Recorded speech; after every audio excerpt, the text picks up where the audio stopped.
Hello everyone, I am Professor Harpreet Bhamra and today we are going to discuss again a very important question, that is what is equity shares, explain its features. Before that, जो मेरे नए subscriber हैं मैं उन्हें बताना चाहूँगी कि we are learning chapter 2 sources of corporate finance and हमने उसमें already एक question cover कर लिया है, that is what is shares, explain its features. अगर आपने उसे नहीं देखा है या अगर आपको कोई डाउट है तो मैंने उसकी लिंक मेरे डिस्क्रिप्शंस में नीचे सेंड की है, आप उसको चेक कर लेना. Okay, then let's start with our session now.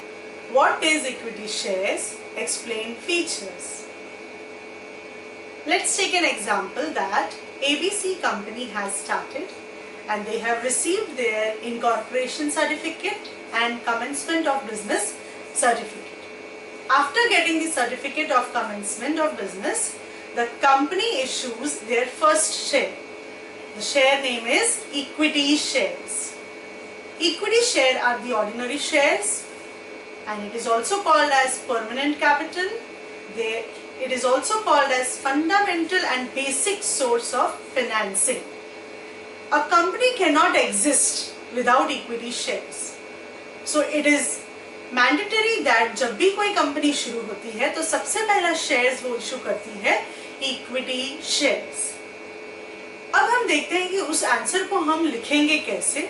जब पूछा जाता है व्हाट इज शेयर्स तो हमें वो आंसर फ्रेम करना है, उसका मीनिंग लिखना है, उसका डेफिनेशन लिखना है, उसके बाद जाके हमें उसके फीचर्स एलैबोरेट करने हैं. ये क्वेश्चन हमेशा आता है लॉन्ग आंसर्स में. It carries 10 marks. So it is very important to understand the concept plus how to frame it. Presentation is more important. Okay, so let's see how to write it. यहाँ मैंने easy method में आपको लिख के दिया है कि आप कैसे एक आंसर को याद रख सकोगे और उसको पूरा 100% क्वेश्चन आंसर पेपर पे लिख सकोगे. So let's see meaning first. What is the meaning of equity shares? Equity shares are the ordinary shares. A company cannot exist without issuing equity shares. Second, it is also a fundamental and basic source of finance. मतलब पहले जब company शुरू होती है तो company के पास इतना पैसा नहीं होता है. अगर वो बैंक के पास जाके लोन लेगी तो नेक्स्ट मंथ से ही इंटरेस्ट देने का टाइम आ जाता है. तो इसीलिए बेटर होता है इन कंपनियों के लिए कि वो शेयर्स इशू करें जहां पे उनको कैपिटल आएगा एंड उनको रिटर्न में जल्दी से जल्द नहीं देना है किसी को भी कोई interest. So fundamental and basic source of finance. Next is owners and risk bearer of the company. Here the equity share holders, they are the owners and risk bearer. Risk bearer मतलब कोई भी परेशानी company में आएगी तो उसको संभालने के लिए इक्विटी शेयर होल्डर्स आगे रहते हैं. Next, they are the residual claimant. Residual claimant का मतलब होता है घर का बंदा. वो हर एक अच्छे टाइम में और बुरे टाइम में अपनी कंपनी का साथ पूरी तरह निभाते हैं. कंपनी अगर प्रोग्रेस कर रही है तो डेफिनेटली हमारे इक्विटी शेयर्स को डिविडेंड मिलता है एंड वो भी प्रोग्रेस करते हैं. कंपनी का अगर रिसेशन चल रहा है या कंपनी लॉस में चल रही है उस टाइम पे कंपनी इक्विटी शेयर होल्डर्स को डिविडेंड नहीं दे पाती है, जिसके कारण इक्विटी शेयर होल्डर्स फिर भी उनका साथ निभाते हैं कंपनी का. Why? Because they are the owners and the risk bearer of the company. Equity shares की ये खासियत है, जो भी ये शेयर्स खरीदता है उसे ये सारी चीजें पता होती हैं. Next point, they get dividend. When the company earns good profit, they definitely get dividend. When the company does not earn profit, they don't get dividend. Next, the dividend is recommended by the board of directors. मैंने आपसे पहले भी कहा था कि joint stock company में दो ownership and management अलग अलग हाथों में है. ओनरशिप होता है हमारे शेयर होल्डर्स का एंड बोर्ड ऑफ डायरेक्टर्स होते हैं जो मैनेज करते हैं कंपनी को. अब ये बोर्ड ऑफ डायरेक्टर्स रिप्रेजेंटेटिव होते हैं शेयर होल्डर के, इसीलिए वो रिकमेंड करते हैं कि कितना डिविडेंड दिया जाएगा शेयर होल्डर को, because they are managing the company, so they know well कि फाइनेंशियली हमारी कंपनी कहाँ खड़ी है. Next comes no profit no dividend, less profit less dividend. This is the rule. जिसने भी इक्विटी शेयर्स खरीदा है उसे पता है कि अगर मुझे प्रॉफिट मेरी कंपनी को नहीं होगा तो मुझे डिविडेंड नहीं मिलेगा, अगर मेरी कंपनी को कम प्रॉफिट होगा तो मुझे डिविडेंड भी कम मिलेगा। इसलिए इसे बोला जाता है risk capital. Equity share is also called as risk capital. Next, इतना रिस्की होने के बावजूद हमारे इक्विटी शेयर होल्डर्स को कुछ बेनिफिट्स हैं। पहला है कि वो पार्टिसिपेट करते हैं मैनेजमेंट के मीटिंग्स में। They can participate in the management as well as in the meetings of the company. Next है कि उन्हें जर्नल वोटिंग राइट्स मिलता है, जो बहुत इंपॉर्टेंट होता है। They get journal voting rights. Now I already explained you, they elect their representatives, they are known as board of directors. अभी इतने सारे मीनिंग्स के हमारी लाइंस हैं। अब जब आप इतनी लाइंस लिखोगे तो ऑटोमेटिकली आपका मीनिंग 10 लाइंस का हो जाएगा, जो आपके आंसर के लिए बहुत अच्छे से मार्क्स दे सकेगा। Let us revise one more time. What is equity shares? Equity shares are the ordinary shares. Company cannot exist without issuing the shares. It is the fundamental and basic source of finance. Equity shareholders are the owners and risk bearer of the company. They are the residual claimant. Equity shareholders get dividend, which is recommended by board of directors. If there is no profit, no dividend. If there is less profit, less dividend. Equity shares is also known as risk capital. They can participate in the management of the company. They have journal voting rights. Now, after writing meaning, we will move on to our definition. Definition again written by somebody. इसे हमें वैसे का वैसा ही लिखना है, इसमें कोई भी हमें alteration नहीं करना है. So definition: the Companies Act defines equity shares as those shares which are not preference shares. ये वो शेयर्स हैं जिन्हें हम प्रेफरेंस नहीं देते हैं, ठीक है, इनको हम कोई प्रेफरेंस नहीं देते। अब किस बारे में प्रेफरेंस चाहिए या नहीं देते हैं वो हम देखेंगे नीचे। Above definition reveals that सबसे पहला है डिविडेंड मिलने में इनको प्रेफरेंस नहीं मिलता है। कंपनी जब भी प्रॉफिट कमाती है तो सबसे पहले डिविडेंड इक्विटी शेयर होल्डर्स को कभी नहीं मिलता है, इसीलिए इन्हें प्रेफरेंस नहीं देते, ऐसे लिखा है। Do not enjoy preference for dividend. Next आता है no priority for repayment of capital during winding up of company. ये दो स्टेजेस हैं जो बहुत इंपॉर्टेंट स्टेजेस होते हैं इन द कंपनी। पहला है प्रॉफिट आया है तो डिविडेंड लेने के टाइम पे हमारे इक्विटी शेयर्स सबसे लास्ट होते हैं। दूसरा है जब कंपनी बंद होने वाली होती है उस टाइम पे भी कैपिटल लेने के लिए सबसे लास्ट होती है हमारी इक्विटी शेयर होल्डर्स। सो यहाँ पे कोई प्रेफरेंस नहीं है, समझ में आया? So they do not enjoy preference for dividend, they don't have priority for repayment of capital during winding up of company. Let's move on to features of equity shares. The first feature is permanent capital. Permanent capital means it is irredeemable shares. एक बार अगर आपने equity shares खरीद लिया तो वो दोबारा redeem नहीं होता है। रिडीम का मतलब होता है कि एक पॉइंट ऑफ टाइम के बाद आपके पैसे आपको वापस मिल जाते हैं। यहाँ पे वो नहीं होता है। इक्विटी शेयर्स अगर हम बाय करते हैं तो वो कैपिटल हमेशा के लिए कंपनी के अंदर रह जाता है।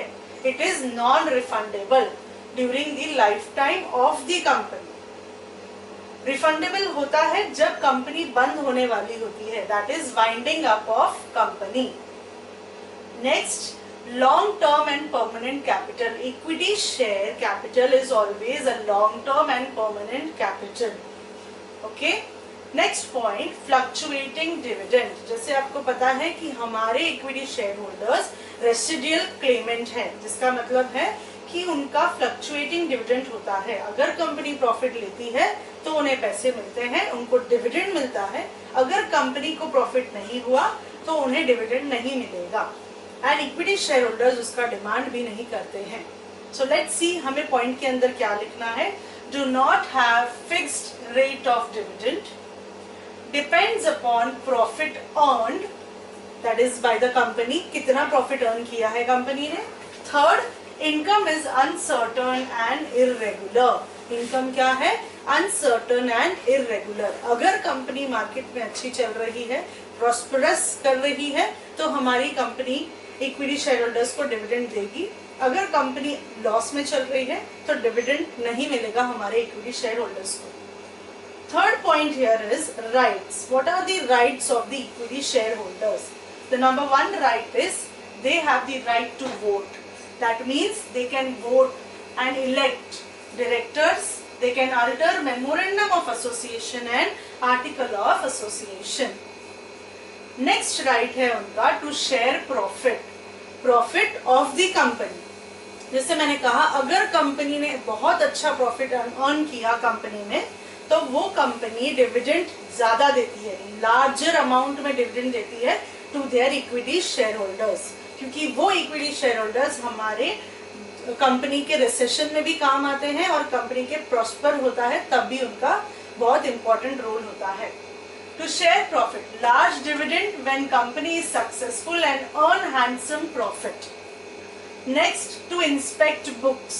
Which are the books? The statutory books, that is the books of account, financial books of accounts, any books the company, the members can go through or inspect at any point of time. Next is to transfer shares. As per procedure laid down in Article of Association, the equity shareholders can transfer their shares. Next point here is no preferential rights. ये हमने हमारे definitions में देख लिया था कि उन्हें कोई preferential right नहीं मिलता है for the time of payment of dividend and also at the time of repayment of capital. Next is controlling power, very important. अगर हमारे इक्विटी शेयर होल्डर्स को डिविडेंड नहीं मिलता है, इररेगुलर मिलता है, तो उनके पास कुछ अच्छे बेनिफिट्स भी हैं यहाँ पे। बेनिफिट्स क्या है? उनका हाथ में पूरा कंट्रोल है, ठीक है। Vested with equity share holder, real master of company, enjoy voting rights, allowed to vote on all matters. Risk, maximum risk bearers, shock absorbers. हमारे equity share holders maximum risk bear करते हैं। जो भी financial crisis होता है company का, वो सारे क्राइसिस को हमारे इक्विटी शेयर होल्डर्स एब्जॉर्ब कर लेते हैं, इसीलिए उन्हें बोला गया है शॉक एब्जॉर्बर्स। एब्जॉर्बर मीन्स जो सब प्रॉब्लम्स को सोख कर लेता है। Income falls, dividend rate falls, market value of shares also come down. ये एक बेसिक रूल है कि अगर कंपनी का डिमांड अच्छा है तो कंपनी का इक्विटी शेयर होल्डर्स और शेयर्स का रेट अच्छा है। अगर डिमांड अच्छी नहीं है मार्केट में तो इक्विटी शेयर्स का रेट डाउन हो जाता है। नेक्स्ट, रेसिडुअल क्लेमेंट, जो हमने ऑलरेडी देखा है कि लास्ट क्लेमर होते हैं हमारे equity share holders on earnings of the company. Next, no charge on assets. No charge on assets का मतलब है कि जब कंपनी वाइंडिंग अप हो रही है, वाइंड अप हो रही है कंपनी, उस टाइम पे कुछ एसेट्स पे चार्जेस लगे होते हैं कि अगर कंपनी बंद हो गई तो इस एसेट पे equity share holders, preference share holders का ऐसे चार्जेस होंगे, मतलब वो उनको बेच के पैसा ले सकेंगे। पर ऐसा हमारे इक्विटी शेयर होल्डर्स का नहीं होता है। इक्विटी शेयर होल्डर्स को कोई चार्ज नहीं होता है assets. Next point, face value. Face value is always mentioned in the share certificate and on the memorandum of association of the company. The face value is low as compared to the preference shares. It may be rupees 10 per share or it may even be rupees 1 per share. The next point is bonus issue. These are the benefits which the equity shareholder get, and only equity shareholder gets this benefit. Bonus issue is the shares which are issued to the existing shareholders free of cost, issued out of accumulated profit. That means if company earns unexpected profit, higher profit than expected, then after paying all the expenses, the accumulated profit which remains back in the company is distributed among the existing equity shareholders. That is called as bonus issue. How they issue it? In the ratio of their existing shareholding. An example, if we see, if a person have 2 equity shares, then the ratio will be is to 1. That is, if the person is having 2 shareholdings in the company, he will get 1 bonus share as free of cost. Next is right issue. What is right issue here? If the company wants to raise their capital in coming future, what they do is they give first priority to the existing shareholders to buy the shares. So further capital is raised by the company here. Existing shareholders are given priority to get newly offered shares. If the existing shareholder buy this, the power of the equity shareholder increases here. The voting power increases here. Hope this answer is clear to you all. आज का video थोड़ा लंबा था because हमने आज long answer किया था. ये क्वेश्चन हमेशा लॉन्ग आंसर्स में आता है एंड इट कैरीज 10 मार्क्स. तो इसका प्रेजेंटेशन भी बहुत इंपॉर्टेंट है. हर एक पॉइंट को अच्छे से क्लेरिफाई करना भी बहुत इंपॉर्टेंट है. अगर आपको इसमें कोई भी डाउट है, किसी स्पेसिफिक पॉइंट में अगर आपको नहीं भी समझा है, तो please let me know on the comments. I will definitely get back to you all. Thank you. Till then take care.